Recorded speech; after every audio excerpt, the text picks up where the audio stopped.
తిరుపతి జనసేన నాయకులు Kiran royal TTD గోశాలకు 4 కూలర్లను అందజేశారు. వేసవి తీవ్రత దృష్ట్యా గోవులకు తన వంతు సహాయంగా ఈ కూలర్లను అందజేసినట్లు తెలియజేశారు.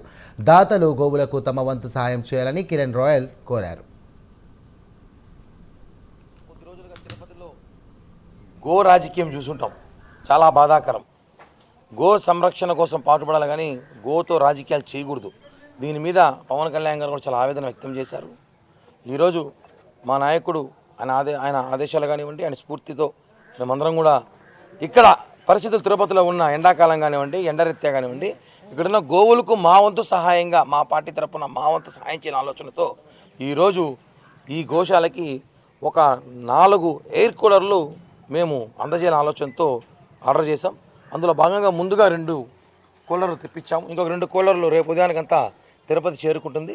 ఇలానే దాతలు కూడా చాలామంది వచ్చి ఇలా ఇక్కడున్న గోవులకు కనీసం కూలర్లు పెట్టి రాబోయే ఎండాకాలం ఇంకా ఎండాకాలం దృష్టి ఉంచుకొని కూలర్లు పెడితే కనీసం ఇప్పుడున్న పరిస్థితిలో కనీసం కొంచెమన్నా చల్లదనం ఉంటుందేమో ఆలోచనతో ఈ ఒక చిరు ప్రయత్నం చేస్తున్నాం. ఎందుకంటే మొన్న జరిగిన ఘటన చాలా బాధాకర విషయం చెప్పి అందరికీ తెలిసింది. ఇలాంటివి చేస్తే మంచిదని ఒక ఆలోచనతో మేమందరం కూడా జనసేన పార్టీ నాయకులు మేము అనుకున్నాం. కాబట్టి ఒక 4 ఆర్డర్ చేసి ఇప్పుడు ఒక 2 ఇస్తున్నాం, మిగతా 2 కూడా రేపు ఇవ్వబోతున్నాము.